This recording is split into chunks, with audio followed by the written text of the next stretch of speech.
நம்மக்கிட்ட ஒருத்தன் தப்பாக நடந்துக்கிட்டானா உடனே நாம் என்ன செய்வோம்? கையை ஓங்கிட்டு அவனை அடிக்க போவோம். நாம் அவங்ககிட்ட அவனை விட ஒருபடி மேலே தப்பாக நடந்துக்குவோம். ஆனால் பெரியவங்கள்லாம் அப்படி நடந்துக்கிறது இல்லை. இன்னா செய்தாரை ஒருத்தல் அவர் நாண நன்னயம் செய்து விடல் அப்படின்னு வள்ளுவர் சொல்லியிருக்கார் இல்லையா? அதுக்கு தகுந்த மாதிரி நடந்துக்குவாங்க. பாயசித் விஸ்தாமிங்கிறவர் ஒரு பெரிய ஞானி. அவர் ஒரு நாள் ராத்திரி ரொம்ப நேரம் மசூதியில் இருந்துட்டு வீட்டுக்கு திரும்பி வந்துக்கிட்டு இருக்கிறார்.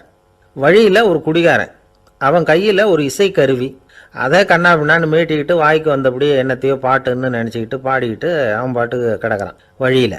அதோடு இருந்தாலும் பரவாயில்ல, அந்த பக்கமாக வழியில் போகிறவங்க வர்றவங்களையெல்லாம் பார்த்து கண்ணா பின்னான்னு திட்டிக்கிட்டு இருக்கிறான், ரொம்ப வளர்க்குறான். பாயசித் பிஸ்தாமிங்கிற அந்த பெரியவர் அந்த வழியாக போகிறார். அவனை பார்க்குறார். அவனுடைய நிலைமையை பார்த்துட்டு பரிதாபப்படுறார்.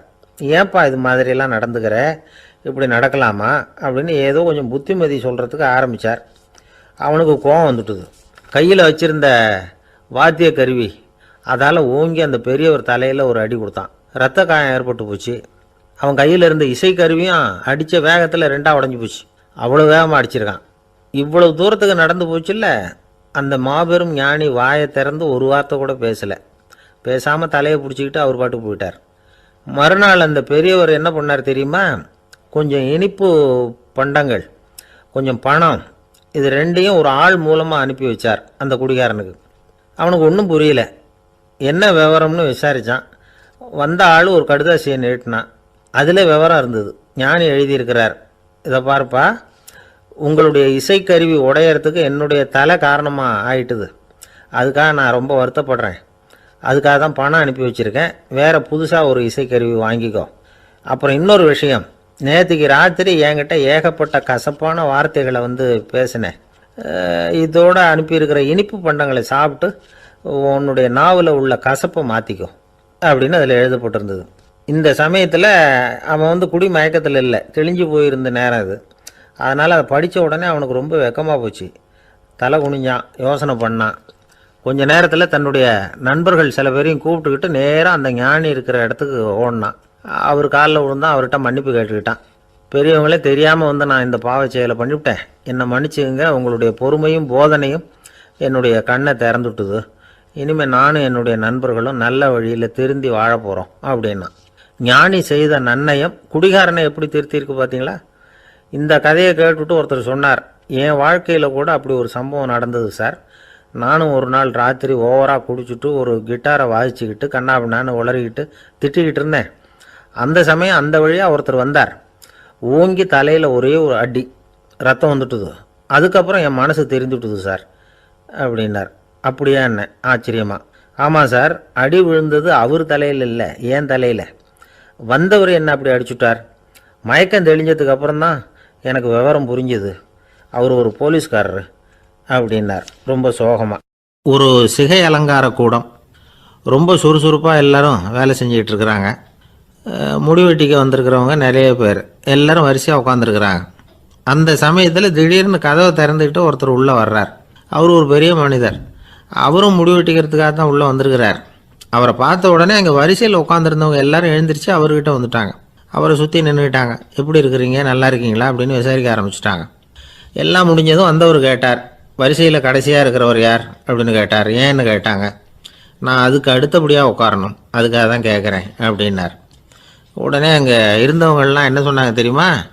நீங்கள் வரிசையில் காத்திருக்கக்கூடாது, நீங்கள் அரசாங்கத்தின் தலைவர், உங்களுக்கு நேரம் முக்கியம், அதனால் நீங்கள் முன்னாடி போங்க அப்படின்னு சொன்னாங்க. ஆனால் அதை அவர் கேட்கல. தோழர்களே, உங்களுடைய கருத்துக்கு ரொம்ப நன்றி. எல்லாரும் வரிசையாக தான் வரணும், அதுதான் முறை. வரிசையில் வரணுங்கிற நடைமுறையை நானும் பின்பற்ற விரும்புகிறேன். நாம் எல்லாரும் சமமானவர்கள் அப்படின்னார். இப்படி சொல்லிவிட்டு வரிசையில் கடைசியாக இருந்த ஒரு நாற்காலியில் போய் உட்காந்துக்கிட்டார். தன் சட்டை பையில் இருந்த ஒரு செய்தித்தாளை எடுத்தார், படிக்க ஆரம்பிச்சிட்டார். ஆனால் அங்கே இருந்தவங்களால் இதை பார்த்துக்கிட்டு சும்மா இருக்க முடியல. ஒருத்தர் எழுந்திரிச்சு வந்தார். ஐயா, இப்போ என்னுடைய முறை வந்திருக்குது, நான் தான் போக வேண்டிய முறை. உங்களை இங்கே காத்திருக்க வைக்கிறத விட ஒரு 5 ஆண்டுகளுக்கு கூட நான் முடிவெட்டிக்காமே இருந்துட முடியும் அப்படின்னார். அவர் மறுபடியும் சொன்னார், ஐயா, நீங்கள் வரிசை முறையை தாண்டி போக விருப்பப்படல, சரி, ஆனால் என்னுடைய முறையை மாற்றி கொடுக்கறதுக்கு எனக்கு முழு உரிமை இருக்குது. இதுக்கு பதிலாக உங்களுடைய கடைசி இடத்த நான் எடுத்துக்கிறேன். இதை நீங்கள் மறுக்க முடியாதுன்னார். அங்கே இருந்த மற்றவங்களும் இதை ஒரு மனசாக வற்புறுத்த ஆரம்பிச்சிட்டாங்க. அந்த பெரிய மனிதர் பார்த்தார், சரின்னு கடைசியாக ஒத்துக்கிட்டார். அவர் யார் தெரியுமா? அவர் தான் மாவீரர் லெனின். ரஷ்யாவில் கிரெம்ளின் சிகை அலங்கார கூடத்தில் தான் இது நடந்தது. எல்லாரும் இந்நாட்டு மன்னர்கள்னு வாயளவில் பேசுகிறதுல என்ன பிரயோஜனம்? நாம் எல்லாரும் சமங்கிறத நடைமுறையில் கடைப்பிடிச்சி காட்டினவங்க கொஞ்சம் பேர் தான். அவங்களில் ஒருத்தர் தான் லெனின். வரிசையில் நின்று வர்றதுங்கிறது ஒரு சிறந்த பண்பு, உயர்ந்த பண்பு. இன்றைக்கி பல இடங்களில் அது நமக்கு தேவைப்படுது. ஒரு ரேஷன் கடைவாசல், கடை திறக்கிறதுக்கு முன்னாடியே எல்லோரும் வந்து வரிசையில் நின்றுட்டாங்க. கடைசியாக வந்த ஒருத்தர் க்யூவில் முன்னாடி போகிறதுக்கு முயற்சி பண்ணுறார். ஏற்கனவே நின்றுட்டு இருக்கிறவங்க அவரை முன்னாடி போகிறதுக்கு விட மாட்டேங்கிறாங்க. கடைசியாக போய் நில்லையா அப்படின்னு எல்லோரும் கத்துறாங்க. அது அவர் காதில் வாங்கலை. முண்டி அடிச்சுக்கிட்டு முன்னாடி போகிறதுக்கே முயற்சி பண்ணிகிட்டு இருக்கிறார். எல்லோரும் சேர்ந்து அவரை வலுக்கட்டாயமாக இழுத்து கொண்டாந்து பின்னாடி கொண்டு போய் நிறுத்திவிட்டாங்க. நிறுத்திவிட்டு சொன்னாங்க, இதை பாருப்பா, நாங்கள் இருக்கிற வரைக்கும் நீங்கள் முன்னாடி போய் எதையும் வாங்க முடியாது, தெரிஞ்சுக்கோ அப்படின்னாங்க. இப்போ அந்த ஆள் சொன்னாராம், நான் இங்கே பின்னாடி நிற்கிற வரைக்கும் நீங்களும் எதுவும் வாங்க முடியாது அப்படின்னாராம். ஏன்னு கேட்டிருக்கிறாங்க. நான் தான் அந்த கடையை திறக்க வேண்டிய ஆள் அப்படி. ஒரே ஒரு ஊரில் ஒரு அம்மா இருந்தாங்க. அந்த அம்மாவுக்கு ஒரே ஒரு பிள்ளையாண்டான். அவனுக்கு ரொம்ப அக்கறையோடு கல்யாணம் பண்ணி வச்சாங்க. கல்யாணம் முடிஞ்சதும் மருமக பொண்ணு வீட்டுக்கு வந்து சேர்ந்தது. அப்பாடா, என் கடமை முடிஞ்சது, இனிமேல் அக்கடான்னு எங்கேயாவது ஒரு மூலையில் படுத்து கிடக்கலாம் அப்படின்னு நினச்சாங்க அந்த அம்மா. ஆனால் நினைக்கிறபடி எங்கே நடக்குது? அதுக்கப்புறம் தான் பிரச்சனையே ஆரம்பமாச்சு. மருமகள் குணம் சரியில்லை, ஒரு மாதிரி. அந்த பொண்ணு வீட்டுக்கு வந்ததுமே முதல் வேலையாக மாமியாரை பார்த்து, அதுதான் நான் வந்துட்டேன்ல, இனிமேல் உங்களுக்கு என்ன வேலைங்க, புறப்பட வேண்டியது தானே, காசி ராமேஸ்வரம்னு எங்கேயாவது போங்கோ அப்படின்ட்டு தான். மாமியாரை பார்த்தாங்க, கொஞ்சம் யோசனை பண்ணாங்க. இந்த பாருமா, நீ இப்படி சொல்கிறதுக்கு முன்னாடியே வீட்டை விட்டு புறப்படணுங்கிற முடிவுக்கு நான் வந்துட்டேன். வீட்டை மட்டும் இல்லை, இந்த உலகத்தை விட்டே கூட போகிறதுக்கு தயாராக இருக்கிறேன். ஆனால் ஒரே ஒரு விஷயத்துக்காக என் உயிரை கையில் பிடிச்சிக்கிட்டு இருக்கிறேன் அப்படின்னாங்களாம். என்ன விஷயம்னு கேட்டது இந்த மருமக பொண்ணு. வேறு ஒன்றும் இல்லை, என் பிள்ளைக்கு கல்யாணம் பண்ணி வச்சுட்டேன். ஒரு பேர புள்ள பிறந்து அதை என் கண்ணால் பார்த்துட்டேன்னா நான் எங்கே வேணும்னாலும் போகிறதுக்கு தயாராக இருக்கிறேன் அப்படின்னாங்களாம் அந்த மாமியார். மாமியார் இப்படி சொல்கிறதுலேயும் நியாயம் இருக்கிறதாக பட்டுது அந்த பொண்ணுக்கு. சரி, அப்படியே இருந்து பார்த்துட்டு போகலாம் அப்படின்னு அனுமதி கொடுத்தது. கொஞ்ச காலத்தில் ஒரு பேரன் பிறந்தான். அந்த அம்மாவும் பேரனை கண்ணால் பார்த்துட்டாங்க. சரி, பேரனை பார்த்தாச்சுல்ல, இனிமேல் புறப்பட வேண்டியது தானே அப்படின்னது மருமக பொண்ணு. மாமியார் பார்த்தாங்க, நீ சொல்கிறது சரிதாம்மா, அதில் ஒன்றும் தப்பு இல்லை. என்னோட பேரன் உங்களை அம்மா அப்பான்னு கூப்பிட்றதை என் காது குளிர கேட்டுட்டு போயிடுறேனே அப்படின்னாங்களாம். சரி, அந்த ஆசையை நிறைவேறட்டும் அப்படின்னு காத்துக்கிட்டு இருந்தாங்க. பேரன் வளர்ந்தான், நடந்தான், பள்ளிக்கூடம் போனால், பெரியவனானான். மருமக பொண்ணு மறுபடியும் மாமியாரை விரட்ட ஆரம்பிச்சுட்டுது, இன்னும் புறப்பில்லையான்னு. இதை பாருமா, இது வரைக்கும் இருந்துட்டேன். பேரனோட கல்யாணத்தையும் கண்ணால் பார்த்தா தான் இந்த கட்டை வேகும் போல் இருக்குது அப்படின்னு சொல்லி ஒரு மாதிரியாக பேச ஆரம்பித்தாங்க. இதுவும் நியாயமான ஆசையாக தான் படுது அப்படின்னு அது யோசிச்சிருக்கு அந்த பொண்ணு. சரின்னு அதுக்கும் ஒத்துக்கிட்டது. உடனே பேரனுடைய கல்யாணமும் முடிஞ்சது ஒரு வழியாக. இனிமேல் ஒரு நொடி கூட இங்கே இருக்கக்கூடாது, புறப்படுங்க அப்படின்னு மாமியாரை விரட்டிச்சான் அந்த பொண்ணு. இப்போ அந்த மாமியார் தன்னோட மருமகளை பார்த்து சொல்கிறாங்க, இதோ கிளம்பிட்டேம்மா, என் மூட்டை முடிச்செல்லாம் கட்டிக்கிட்டேன், புறப்பட்டுவிட்டேன். அப்படியே நீயும் உன் துணிமணிகளை மூட்டை கட்டிக்கிட்டு கிளம்பிடும், என்னோட சேர்ந்து 2 பேருமா சேர்ந்து போயிடலாம் அப்படின்னாங்களாம். அந்த பொண்ணு முழிக்குது. முழிக்காதே, உனக்கும் ஒரு மருமக வந்துட்டா, இனிமேல் நீயும் ஒரு மாமியார் தானே, உனக்கும் இனிமேல் இங்கே வேலை இல்லை, புறப்படு அப்படின்னாங்களாம். அப்போ தான் அந்த பொண்ணு சிந்திக்க ஆரம்பிச்சுதான், தன்னோட தவறு புரிஞ்சுதான். இந்த தகவலை கேட்டுக்கிட்டு இருக்கிற மருமகள்லாம் இதை பற்றி கொஞ்சம் யோசித்து பார்க்கணுங்கிறதுக்காகத்தான் இதை சொல்கிறோம் மாமியார்கள் சார்பாக. கொஞ்ச நாளைக்கு முன்னாடி ஒரு பொண்ணை பார்த்து பேசுகிற சந்தர்ப்பம் கிடைச்சிது ஒரு கல்யாண வீட்டில்.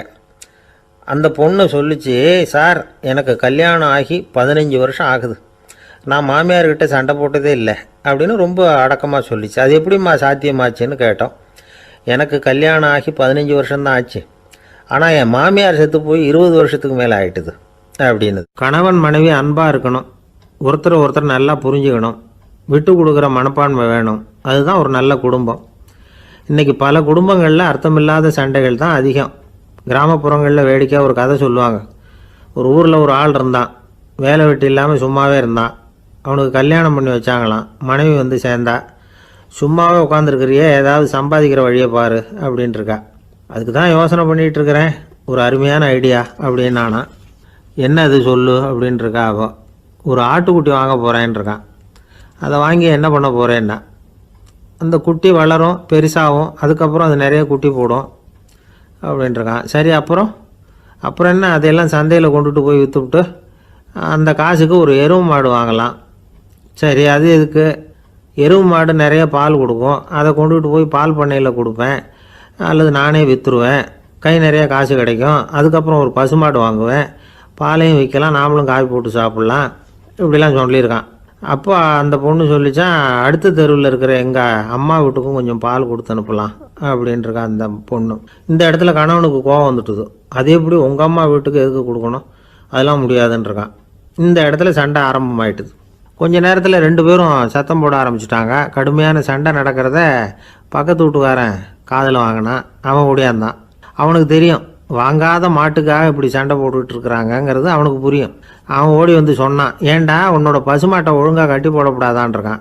என்னடா சொல்கிறேன்னா இவன், உன் மாடு என் தோட்டத்தில் வந்து மேய்ஞ்சுட்டுது, பயிரெலாம் நாசமாயிட்டுது, 10,000 ரூபா அளவுக்கு சேதம், அதை வாங்கிட்டு போகிறதுக்கு தான் வந்தேன், குடுறா 10,000 நானா. இவன் அரண்டு போயிட்டான். அப்புறம் சொன்னான், டேய் நான் இன்னும் மாடே வாங்கலையே, அதுக்குள்ளே அது வந்து எப்படிடா உன் தோட்டத்தில் மேயும், என்னடா உளர்றேன்ருக்கான். நீ தாண்டா இப்போ உளறிக்கிட்டு இருக்க, மாடே வாங்கலை, அதுக்குள்ளே எப்படிடா வந்து உன்னுடைய மனைவி அவங்க அம்மா வீட்டுக்கு பால் கொடுத்து அனுப்ப முடியும் அப்படின்னு அவன் கேட்டானா. நம்மளால் இப்போ தான் புத்தி வந்துதான், அர்த்தமே இல்லாத சண்டை போட்டுக்கிட்டு இருக்கிறோம் அப்படிங்கிறத அவன் புரிஞ்சுக்கிட்டானான். இது நம்ம முன்னோர்கள் சொல்லியிருக்கிற ஒரு கதை. சண்டையில் தான் அர்த்தம் இல்லையே தவிர கதையில் அர்த்தம் உண்டு. அதாவது இல்லாத விஷயங்களுக்காக சண்டை போட்டுக்கிட்டு இல்லறத்தை வீணாக்கிக்கிட்டு இருக்கிற மனிதர்கள் இன்றைக்கு நிறைய பேர் இருக்கிறாங்க. ஒருத்தன் தன்னுடைய மனைவியை பற்றி மாமனார்கிட்ட புகார் சொன்னானா, மாமா உங்கள் பொண்ணு அர்த்தமில்லாத சண்டை போடுறா, எதுக்கு எடுத்தாலும் எடுத்தெறிஞ்சு பேசுகிறா அப்படின்ட்டுருக்கான். நீ எப்படி மாப்பிள்ளை அதை சமாளிக்கிற அப்படின்னு கேட்டிருக்காரு அவர். அவள் எடுத்தெறியறது என் மேலே படாமல் ஒதுங்கி நின்றுக்கிறேன் அப்படின்னு நானா இவன். ஒரு அப்பாவுக்கு 2 பிள்ளைங்க.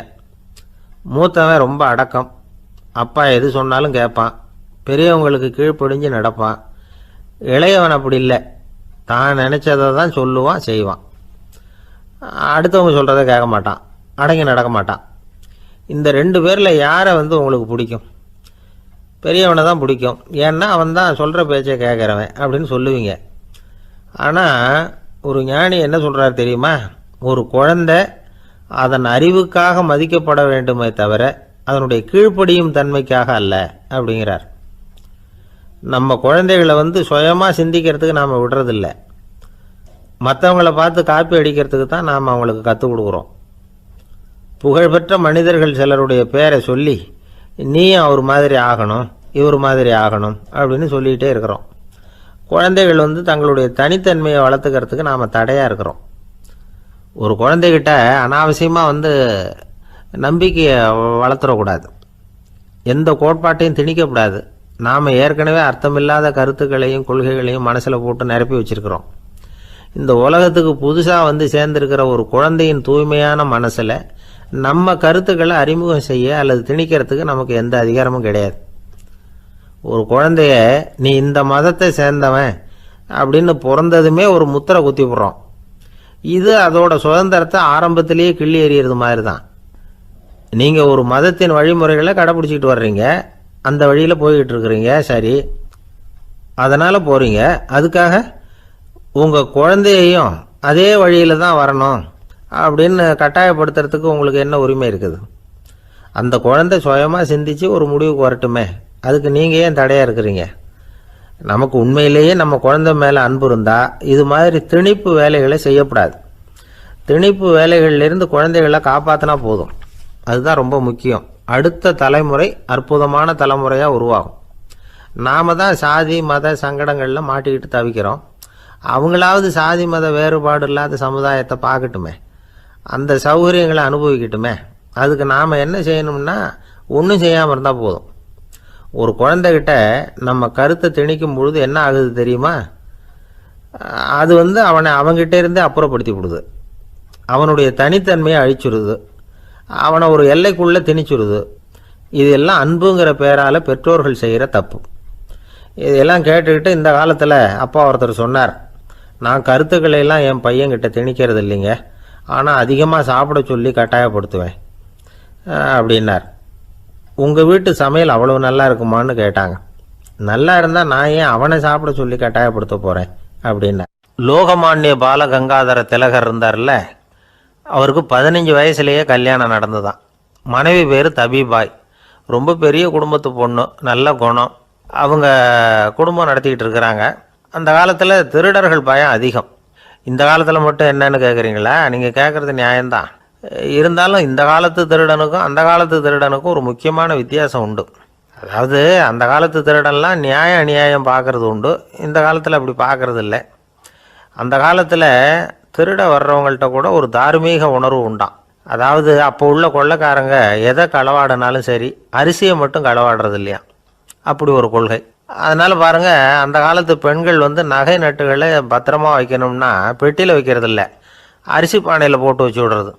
இப்போல்லாம் பேங்க்கில் சேஃப்டி லாக்கர்னு இருக்குல்ல, அது மாதிரி அந்த காலத்தில் சேஃப்டி லாக்கருங்கிறது அரிசி பானை. இந்த வளையல், மூக்குத்தி, தோடு இப்படி எதுவாக இருந்தாலும் அதில் போட்டு பத்திரமா வச்சுருவாங்க. திருடன் அரிசி பானை பக்கம் போகிறதில்ல.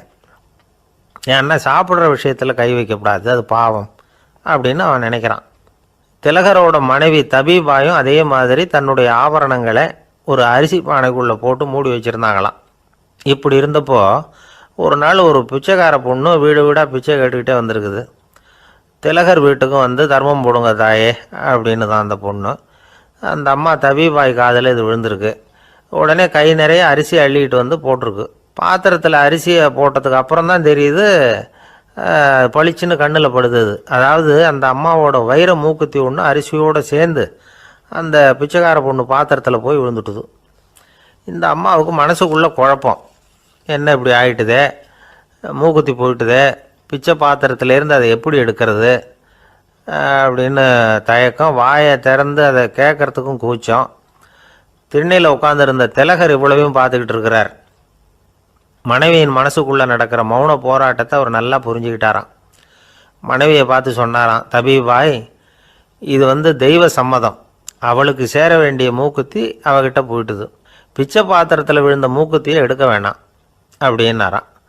சரின்னு சொல்லிவிட்டு மேற்கொண்டு எதுவும் சொல்லாமல் அந்த அம்மா வீட்டுக்குள்ளே போயிட்டாங்களாம். இந்த காலத்துலலாம் அது மாதிரி நடக்குமா? வெறும் அரிசியை போட்டுட்டு விவகாரம் பண்ணிகிட்டு இருக்க மாட்டோமா?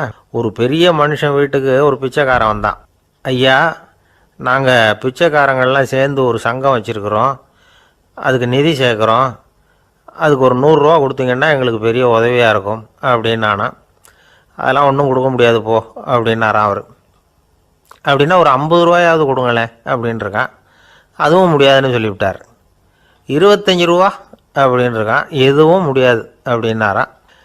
சரிங்க, இவ்வளவு பெரிய வீட்டுக்கு வெறுங்கையோடு திரும்புறது நல்லா இருக்காது, அதனால் சும்மா ஒரு 1 ரூபா மட்டுமாவது கொடுங்க அப்படின்ட்டுருக்கான் அவன். 1 பைசா கூட என்கிட்ட கிடையாது அப்படின்னு விட்டாரான் இவர். அப்படின்னா நீங்கள் ஒரு காரியம் பண்ணுங்களேன் அப்படின்னானா அவன். என்ன செய்யணும் அப்படின்ட்டுருக்கார். எங்கள் சங்கத்தில் நீங்களும் ஒரு மெம்பராக சேர்ந்துருங்க அப்படின்னானா. ஒரு ஊரில் ஒரு மன்னன் இருந்தான், கொடுங்கோல் மன்னன். நிறைய தொந்தரவு பண்ணிக்கிட்டு இருந்தான். அவன் ஒரு தடவை என்ன பண்ணான் தெரியுமா?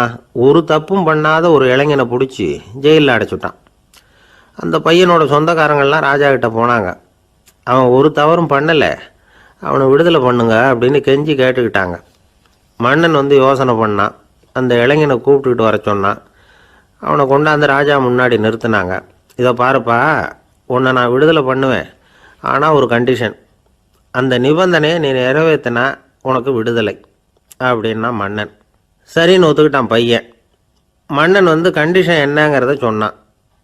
உங்ககிட்ட ஒரு செம்மறி ஆட்டை கொடுக்க போகிறேன், 1 மாதத்துக்கு அதுக்கு தேவையான தீனியையும் கொடுக்க போகிறேன். 1 மாதம் கழித்து அந்த ஆட்டை எடை போட்டு பார்ப்பேன். அந்த ஆட்டின் எடை கொஞ்சம் கூட கூடி இருக்கக்கூடாது.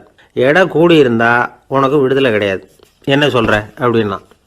பையனுக்கு ஒன்றும் புரியல, பயமாக போயிட்டுது. குழம்பிக்கிட்டே நின்றுக்கிட்டு இருக்கிறான். சரி, 1 நாள் டைம் தரேன், நல்லா யோசனை பண்ணி பார்த்துட்டு நாளைக்கு உன் முடிவை சொல்லு அப்படின்னா மன்னன். பையன் கவலையோடு வெளியில் வந்தான். அங்கே ஒரு பெரியவர் நின்றுக்கிட்டு இருந்தார். அவர்கிட்ட விஷயத்தை சொன்னான். அந்த பெரியவர் இந்த பையனுக்கு காதோட காதாக ஒரு வழியை சொல்லி கொடுத்தார். அதை கேட்டதும் பையன் மறுபடியும் மன்னன் முன்னாடி நின்னா. உங்கள் நிபந்தனையை ஏற்றுக்கிறேன்னு சொன்னான். மன்னன் ஒரு ஆட்டுக்குட்டியையும் அதுக்கு 1 மாதத்துக்கு தேவைப்படுற தீவனத்தையும் கொடுக்கும்படியாக உத்தரவு போட்டான். கொடுத்தாங்க, ஓடிட்டு போயிட்டான். ஒரு மாதம் தினமும் தவறாமல் அந்த தீவனத்தை ஆட்டுக்குட்டிக்கு போட்டுக்கிட்டு இருக்கிறான். ஒரு மாதம் கழித்து அந்த ஆட்டை வந்து அரண்மனைக்கு ஓட்டிகிட்டு போனான். மன்னன் அதை எடை போட்டு பார்க்குறான், எடை கூடவே இல்லை, அப்படியே தான் இருக்குது. உடனே போட்ட நிபந்தனைப்படி அந்த இளைஞனை வந்து விடுதலை பண்ணிவிட்டான். சரி, ஆட்டுக்கு எடை கூடாமல் இருக்கிறதுக்கு அந்த பெரியவர் சொல்லி கொடுத்த யோசனை என்ன அப்படின்னா, அது வேற ஒன்றும் இல்லை. அந்த ஆட்டுக்கு எதிரில் அது கண்ணில் படுற மாதிரி ஒரு ஓநாயை கட்டி போட சொன்னார். அவ்வளவுதான். ஆட்டுக்கு ஓநாய்ங்கிறது பிறவி பகை. ஓநாயை பார்த்தா ஆடு நடுங்க ஆரம்பிச்சிடும், அவ்வளவு பயம். தினமும் அந்த ஆடு பயந்துக்கிட்டே தீனி சாப்பிட்டுது, எடை கூடல. அதுதான் ரகசியம். இது வந்து சின்ன பிள்ளைங்களுக்கான ஒரு கதை. இதிலேருந்து தெரிஞ்சிக்க வேண்டிய உண்மை என்னென்னா, நாமெல்லாம் சாப்பிட்றப்ப மனசும் உடம்பும் அமைதியாக இருக்கணும். அப்போ தான் அது உடம்புல ஒட்டும். அவசரத்துலேயும் பயத்துலையும் சாப்பிட்டா அது சரியாக ஜீரணமாகாது. இன்னொரு ராஜா இருந்தார். அவரும் ஒரு இளைஞனை ஜெயிலில் அடைச்சி விட்டார். விடுதலை பண்ணணும்னா ஒரு கண்டிஷன்னார். என்னன்னு கேட்டான். ஒரு ஆட்டுக்குட்டியை அவன் முன்னாடி கொண்டாந்து நிறுத்துவேன், நீ அதுக்கிட்ட ஒரு கேள்வி கேட்கணும், அதுக்கு சரியான பதிலை சொல்லணும். அப்படி செஞ்சுட்டா உனக்கு விடுதலைன்னார்.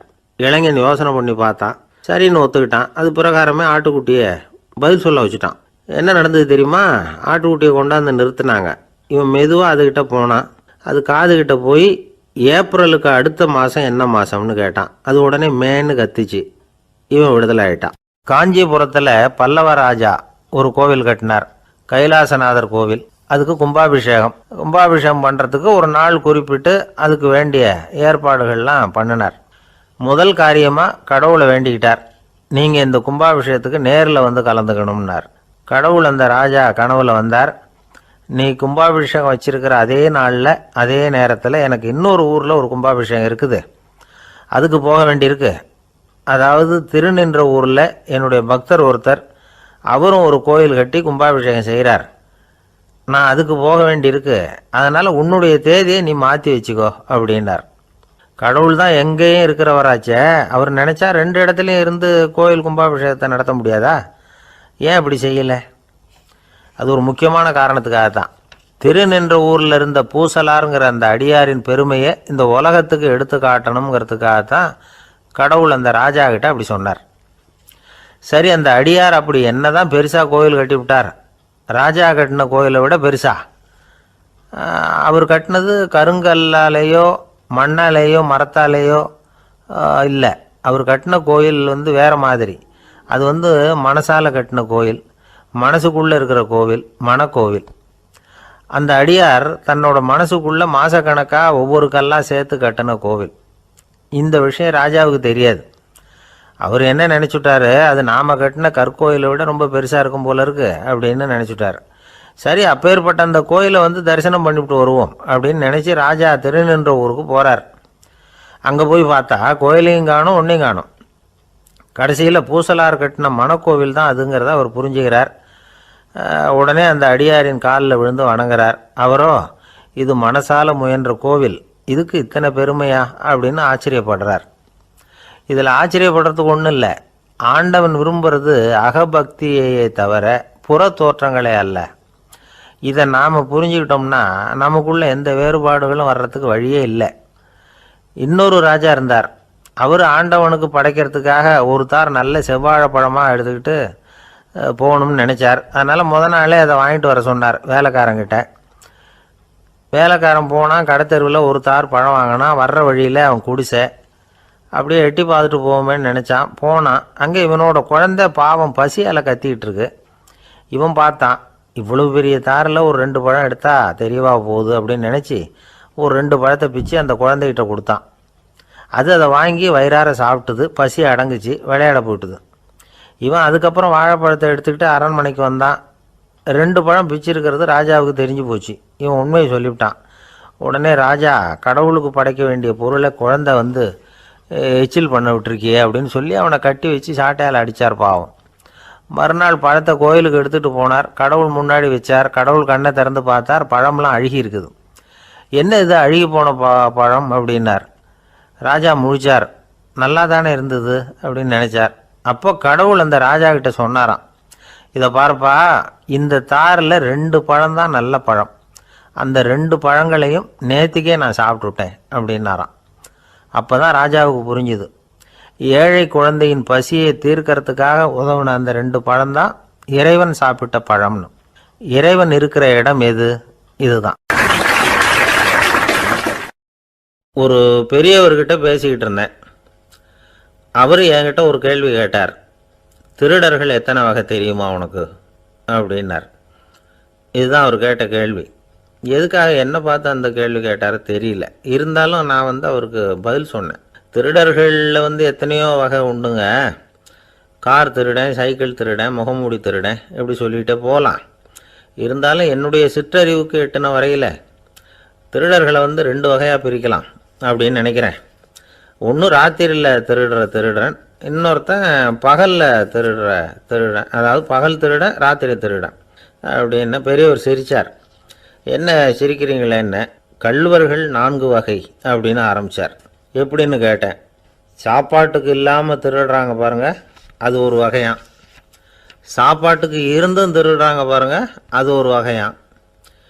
இதை தவிர இன்னும் ஒரு 2 வகை திருட்டு உண்டு. அது என்னென்னா, ஆண்டவன்கிட்ட இருந்து நாம் திருடுற திருட்டு, இன்னொன்று என்னென்னா நம்மக்கிட்ட இருந்து ஆண்டவன் திருடுற திருட்டு அப்படின்னார். எனக்கு ஒன்றும் புரியல.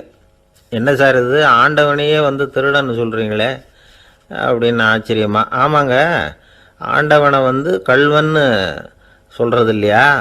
காஞ்சிபுரத்துக்கு பக்கத்தில் திருக்கார்வனம் அப்படின்னு ஒரு ஊர் இருக்குது.